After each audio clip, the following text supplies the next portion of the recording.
What's going on, YouTube Nights? Welcome to Lords of the Long Box presents the CovrPrice top 10 comic books back issues specifically selling for the week ending 8/22. I don't know, man. It seemed to be a pretty slow week as far as like movie news and trailers, right? No. Nothing really exciting dropped. I mean, I was so bored over the weekend, but shout out to everybody in the live chat. While you guys are congregating, why don't you just sit back, relax, put on your headgear. I'm going to give you a trip through the atmosphere. Let me see what you're going to get. We don't get enough Ed Sheeran on this show. And because Zach is here in honor of Redheads, here you go. Oh, thank you. I'm in love with the shape of you. I'm in love with the shape of you. I'm in love with your body. I'm in love with the shape of you. I'm in love with the shape of you. I'm in love with your body. I'm in love with the shape of you.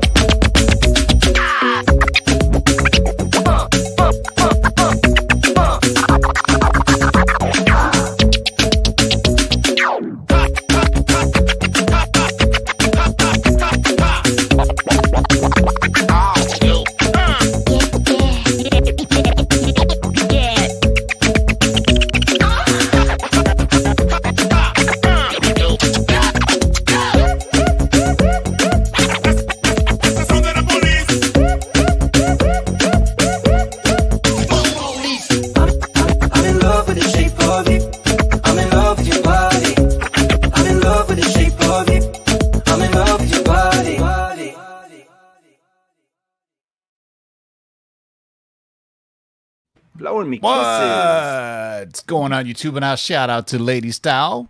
Had no idea she was French, man. I just finally heard her speak for the first time the other day. She's from France. For some things, I thought she was like from Miami or something like that. But shout out to everybody in the live chat. It's been a busy week, man. I went live Thursday with the Shakers list, and then I think Friday we had a little Geekosity 1 year anniversary, and Sunday was the big news that revealed my man Mikey Sutton is the Black Knight. For those who we finally can get that over net. Everybody else, the internal Lords crew knew this, and they have never told anybody. Amazingly, I thought for sure Otto would blurt it out one day, but Yeah, definitely on that. Yeah, once again, this is the CovrPrice Top 10. This is sponsored by our friends over at CovrPrice.com. Go over to CovrPrice.com, sign up for a 2-week free trial or $6.99 a month for all your price guides, collections, and trends. This Top 10 list, the Daily Movers and Shakers, which drops every Thursday. If you're new to the channel, make sure you hit that subscribe button. This show is also available on podcasts, wherever you consume your podcasts, on Spotify, iTunes, Stitcher, SoundCloud, MySpace, Friendster, Pornhub. I mean, pretty much everywhere. So, Alexa, play Lords of the Long Box podcast on Spotify.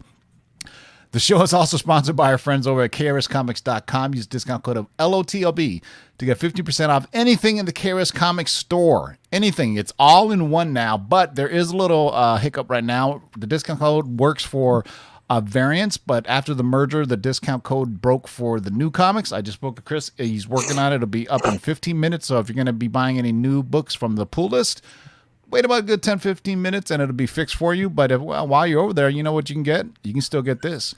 The only one that's sold out is the unsigned cover A and B. But that's sold out, but they still have the other variations available of the A cover. No, the B cover, I think, is unavailable. Anyway, there's still some available is what I'm saying. Go look at it. And if you like Margot Robbie as Harley Quinn, that's a dead-on likeness of her. That's not even that looks like her. That's not even like a cover done by It's like a photo of Harley Quinn, right? That's ridiculous looking. That's so it's realistic. I think Natalie Sanders draws the woman better than men do because she's a woman. I don't know if that makes sense or not. I mean, you know what I mean? She makes them more realistic. And I think she draws inspiration. Like some look like Angelina Jolie, some look like Margot Robbie, or some like Warren Lau is also a great way to draw women. But they all tendency looks art germ. Every woman looks the same, right? Every woman. He's got a little bit better. Like the one time when he drew a Asian that looked, he drew a Thor Lady Thor that look Asian. I was like, no, stop it. Can't be having blonde Asian Thors running around up in here. And I'm Asian, I can say that. So anyway, welcome to the Cover Price Top 10, boys and girls. So yeah, so there was a trailer that dropped yesterday. I don't know if you guys saw it, but it kind of blew up the internet, man. It was pretty amazing. We'll give our thoughts about that trailer briefly after the after we go through the Cover Price Top 10. But once again, this is the Cover Price Top 10 for the week ending August 22nd. And as I always say, read the tea leaves, and you kind of know what's going to be on here. I can already, just by looking at social media, I know Oblivion Song is going to be on this list next week. Right. Oh God. Oh geez. Everybody on Instagram has posted one. I mean, the article came out today from the Hollywood Reporter. Just really kind of hey, by the way, Jake Gyllenhaal is producing and acting in the Oblivion Song. Robert Kirkman is like that. Is like the Mark Millar. Whatever, they have good Hollywood connections. So most of the time, their comics they got a good chance of going. So. As always, there's a top 10, but there's one that doesn't quite crack the top 10, and we call that the runner-up. What do we got for the runner-up this week? Well, let's count how many times Justin has to talk about Riri Williams tonight. So, at our number 11 runner-up, Invincible Iron Man number 3 from Marvel Comics 2017. So, of course, Kevin Feige noted that they're shooting Black Panther, Wakanda Forever right now, and the character Riri Williams will be meeting up in the Black Panther 2 first appearance in there. So she started shooting, I think, this week before her Ironheart series. While we know Riri was coming to her own series, played by the actress Dominique Throne. This surprise news hit a new lit under fire with all the Riri issues and covers. Her first cover appearance as Ironheart sold 21 copies, had a 7-day uptrend of 128%, and a high sale of $310 for CGC 9.8 for this book. Wow. Oof. That's, yeah. I mean,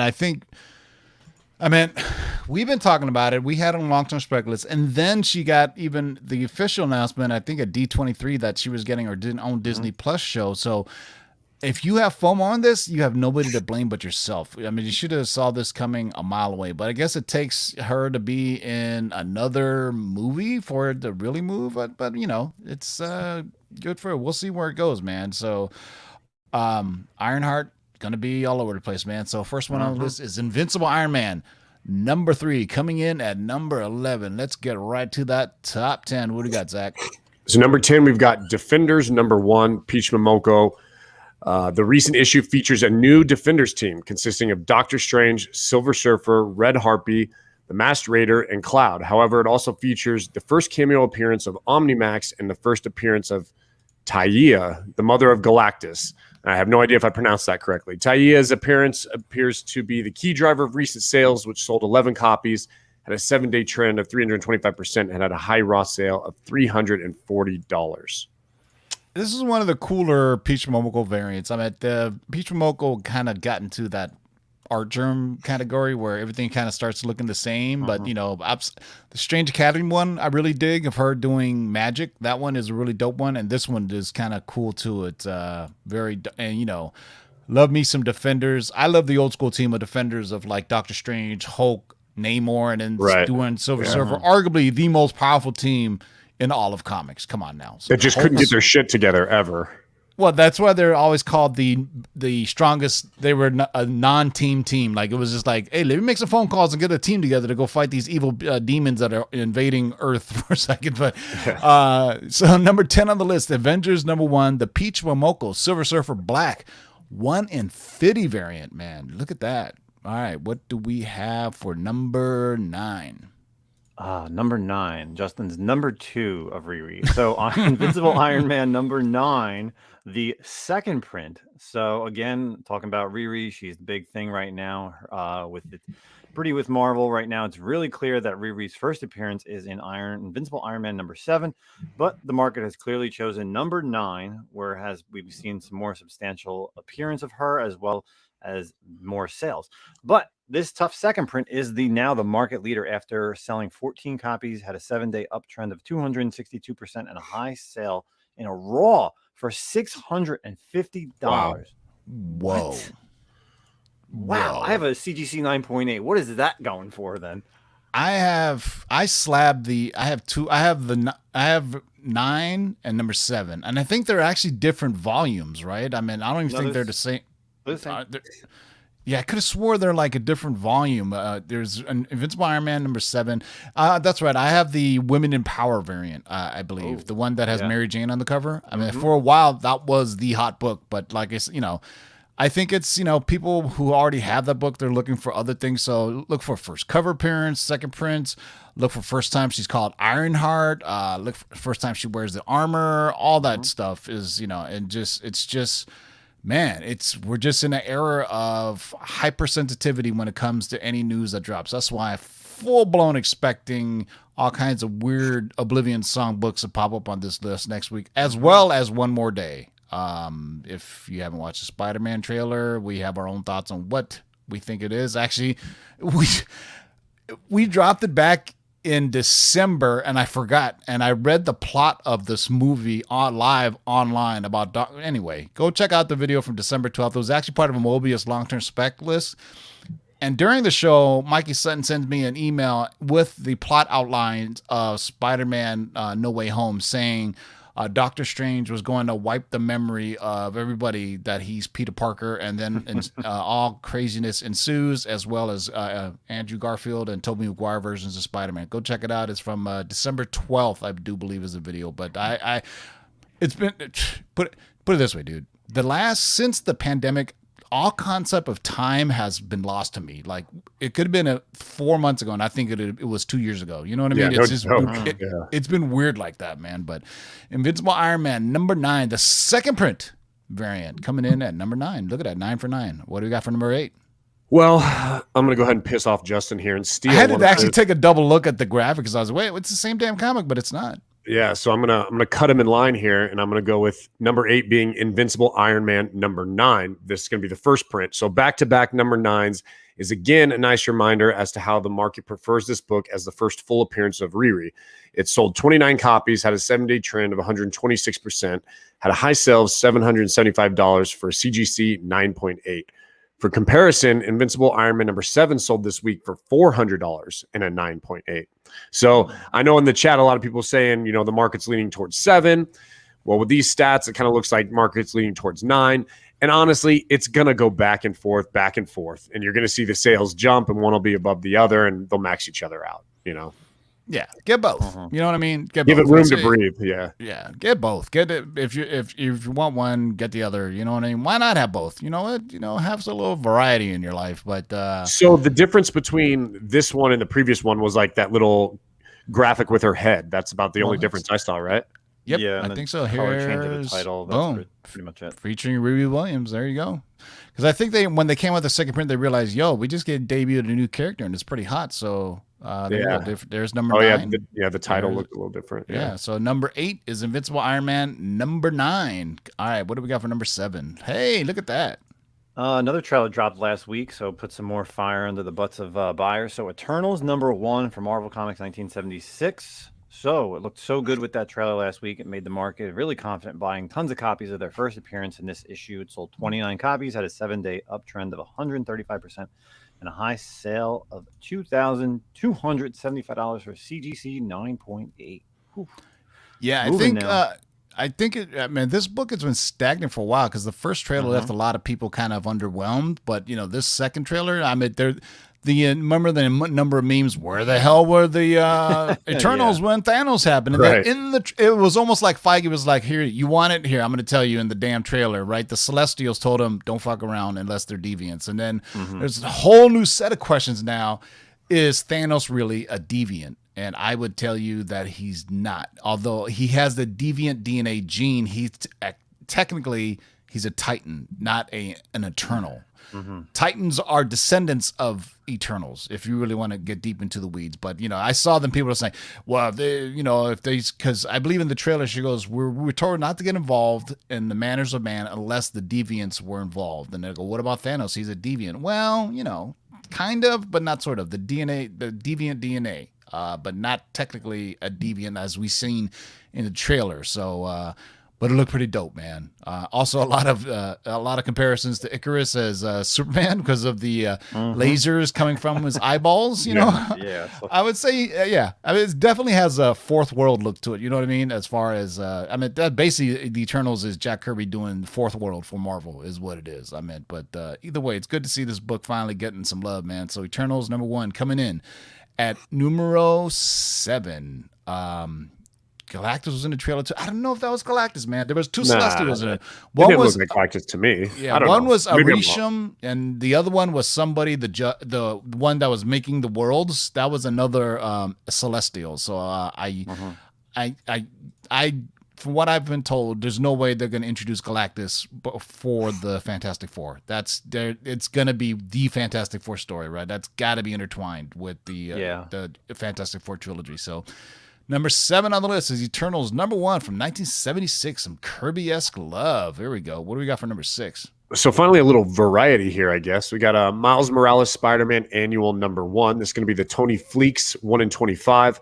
This fun cover is done by super hot artist Tony Fleecs of Stray Dog. Stray fans and Miles fans were all over this cover, selling 29 copies with a 7-day trend of 145% and had a high raw sale of $160.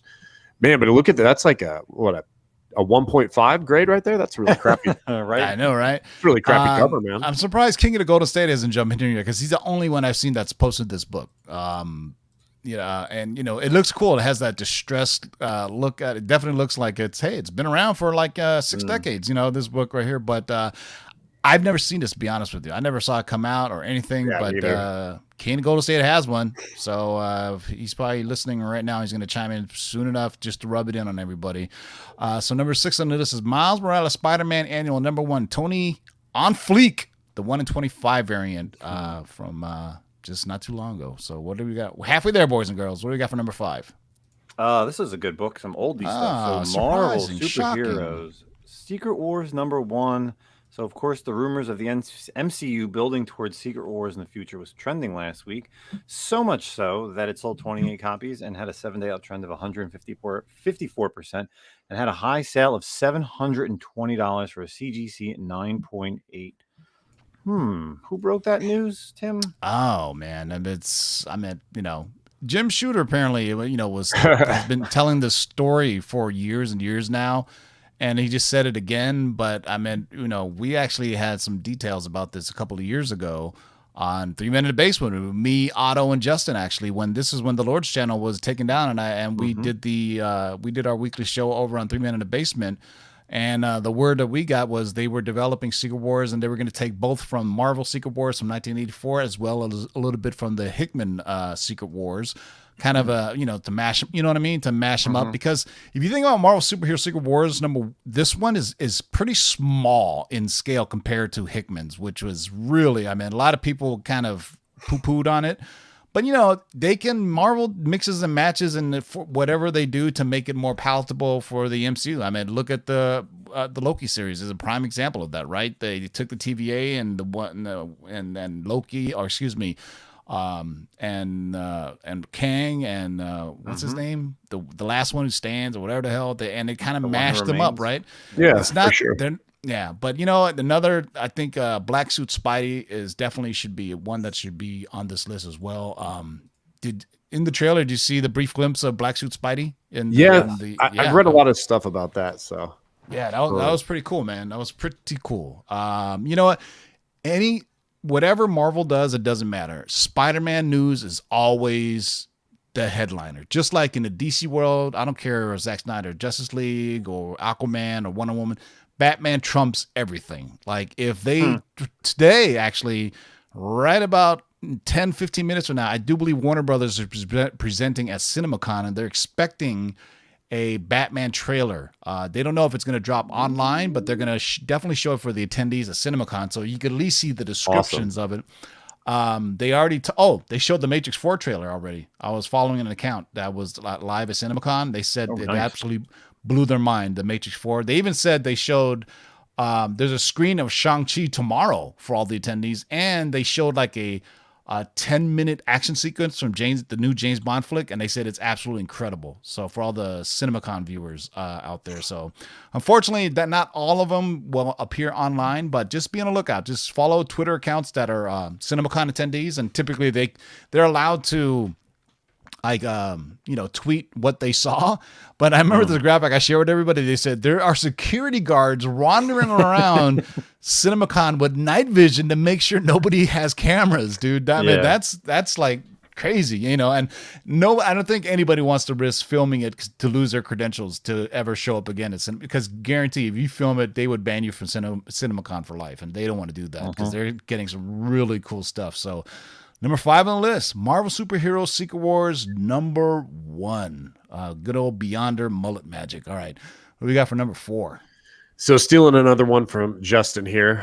We got Ironheart #9. So as noted by Feige, Riri will show up first in Black Panther 2. Due to this is the first appearance of Riri and Shuri meeting for the first time, and it took off pretty quickly. Sold 19 copies, had a 7-day trend of 301%, and had a high raw sale of $150.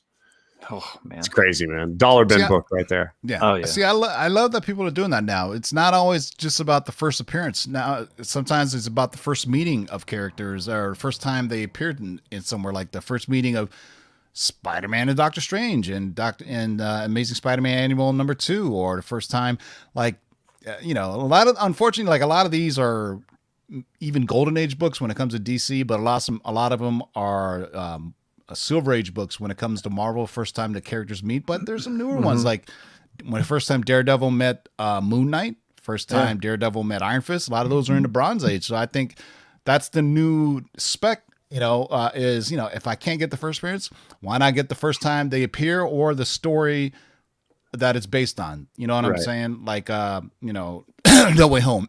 No Way Home. Excuse me, I had to cough there. But number 4 on the list is Ironheart #9. What do we got for number 3? There we go, Justin, so you don't feel bad. Oh, I'm back again. Yeah, Invincible Iron Man #1. So some character named Reweed Williams is coming or something. We've been talking about it all night. But it's really amazing to see how many people waited for the market height to buy a copy of the first cover appearance of Riri in her temporary Ironheart armor, which didn't happen until at least issue 3.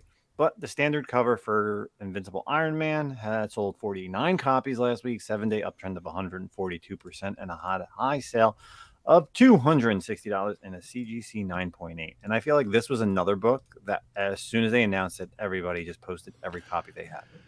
Yeah, hopefully everybody already had it, right? I mean, because did it really take knowing that she was going to be in Black Panther 2? I mean, you guys know, we already knew she was going to be in the Armor Wars series, as well as, did I let that out? I'm sorry. But anyway, there's going to be, Ruby Williams is going to have her own series as well as appear in Armor Wars, from what I was told, and now Black Panther 2. So it'd be interesting how they make that connection and how, she shows up in Black Panther 2, because she is an American character, not Wakandan. But if you remember the end of Black Panther #1, remember how T'Challa had built a school in Oakland? So who knows? Maybe they put the. If you want to hear some theories, you can listen to our latest podcast on the Comic-Con podcast, where we actually talk about that a little bit as well. There you go. Shameless plug. Go check out the Comic-Con podcast every Friday and whenever other day they're available. I'm waiting for my guest appearance so I can just spill all the tea leaves, because obviously there's no sponsors on there, so I can tell you the dark and deadly truth about everything you ever wanted to know. It's gotta be, your day will come, but it's gotta be planned out and it's gotta be epic. That's for sure. I think it's gonna be your day of reckoning too, and so we can. But that's just a tease of people who've been constantly asking you the same question over and over again during your podcast. I have a feeling I know what we're going to do then. And let's just say, Wong, we really shook the pillars of heaven, didn't we? We'll have to get some drinks involved for sure. Big Trouble in Little China, baby. All right. Invincible Iron Man #1 coming in at number 3.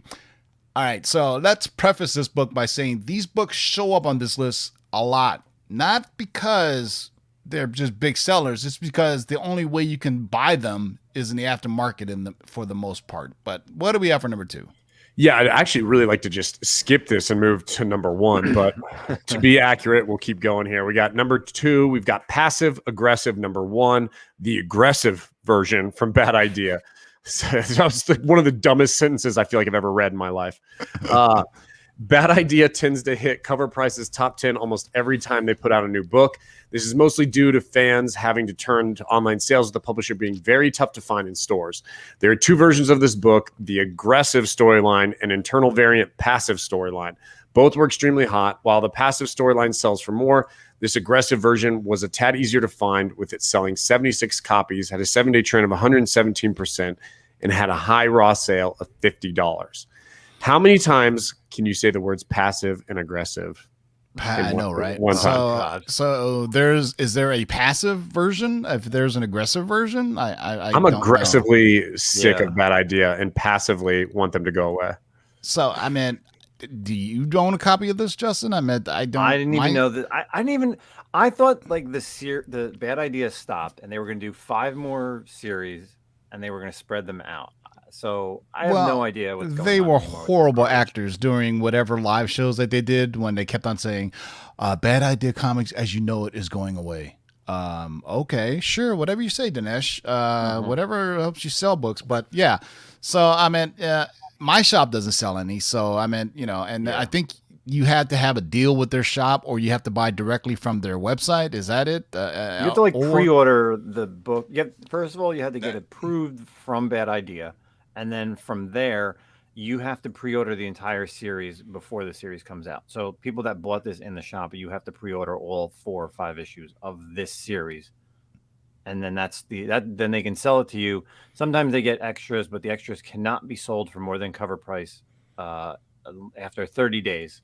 So you have 30 days to sell at a cover price for people to pick it up. But then after that, then you can sell it for whatever the hell you want. How are they going to track that? Well, I mean, if they put it on their own eBay page, or somebody goes in the store and sees a price tag of $30, so they'd have to report it to the shop. Yeah. Anyway. Basically. But bunch of narcs out there, bro. Yeah. So it's a very passive aggressive approach to the way they're doing their comic sales. So number 2 on the list is passive aggressive. Number 1, the aggressive version variant. The aggressive version. All right. On to number 1, boys and girls. What do we got? So if you were thinking, holy cow, I should have done under on Reweed this week. I'm sorry, guys. I totally blew it. No, it's all right. So if you think you're getting Riri at number 1, you may be getting Dick. Actually, no, you're getting Tim Drake. Batman Urban Legends number 6, and you have the wrong graphic up. Is a holdover from last week. The good old exploring Tim Drake's sexuality story sets up the table for the story to continue in Batman Urban Legends number 10. Obviously, the issue has stirred a lot of debate and conversations across the comic chatter. Those very conversations continue to drive collectors to pick up 103 copies of this comic last week at a 7-day uptrend of 98% and a high sale of $46, which is actually down from last week's. Pretty nuts. Unbelievable on this Batman Urban Legends number 6. I can't believe they still had 103 copies left. I'm wondering disregard the graphic, guys. I forgot to put it up there. So I'm wondering if they're going to have this like show up, since he's appearing in like the current Titan season, like, is that going to be shown at all? I'm curious to see how that goes. I want to talk about this. And I talked about this to you guys in our private chat. Tim Drake has been munching on Stephanie Brown and Cassie Sidmark, Wonder Girl, for the past 20 years. Like, they've been dating on and off. I cannot believe they're like all of a sudden just going to turn him gay.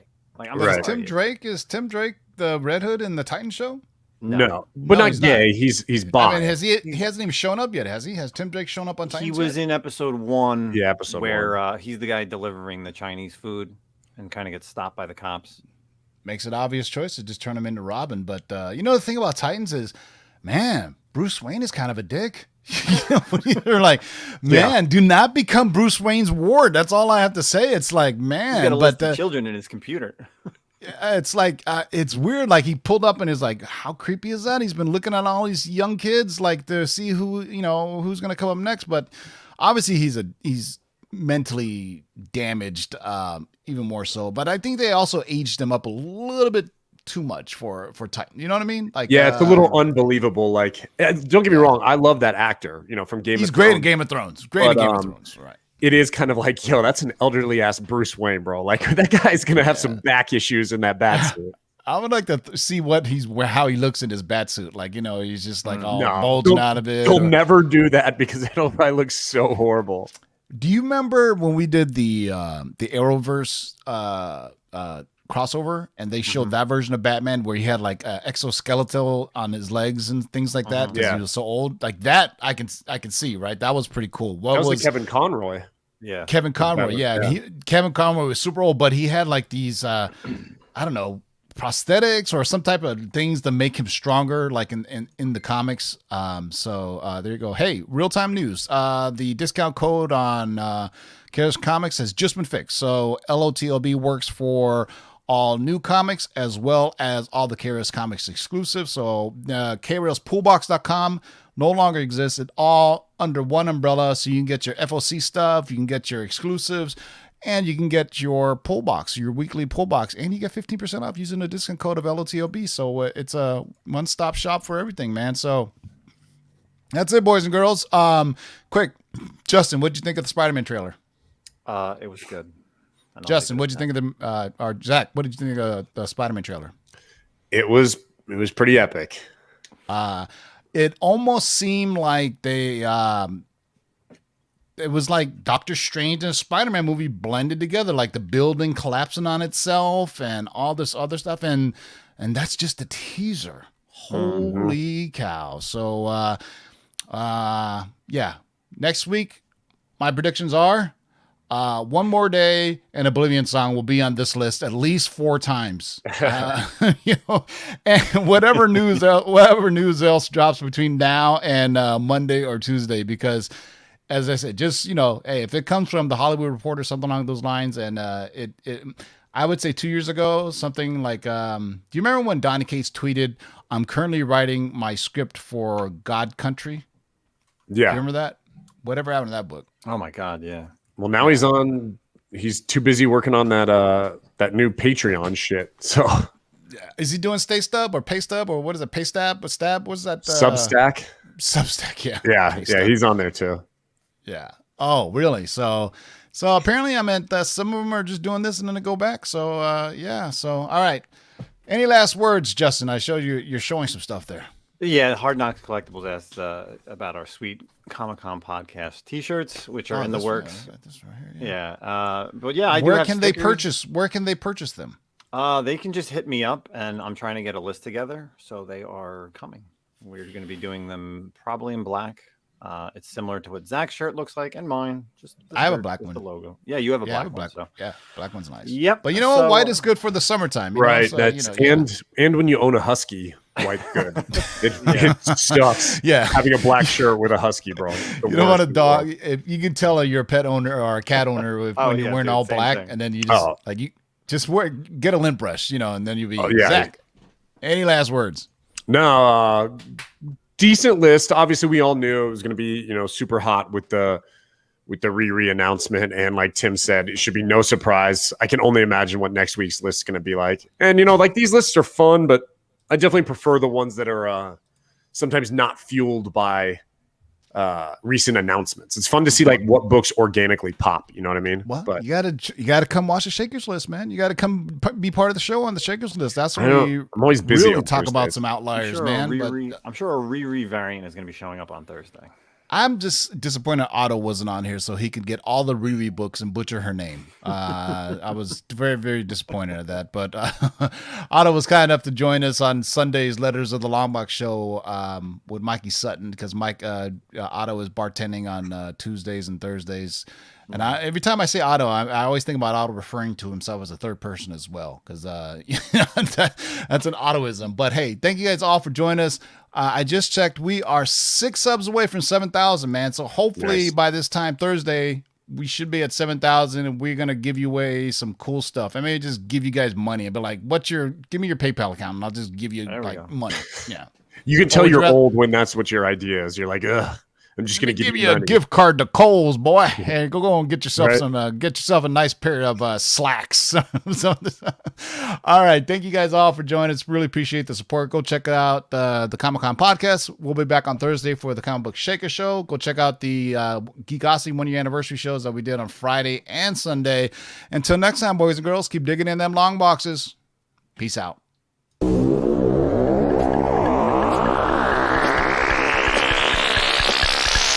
Now let's do this! Rewind, select and come again. Pull up that from the top to the very last. Jump.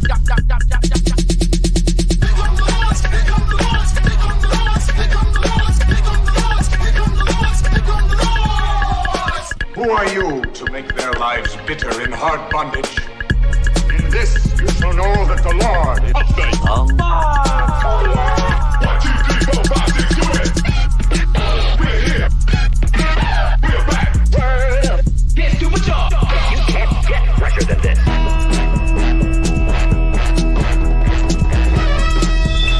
In the great hall of the Justice League, there are assembled the world's 5 greatest heroes.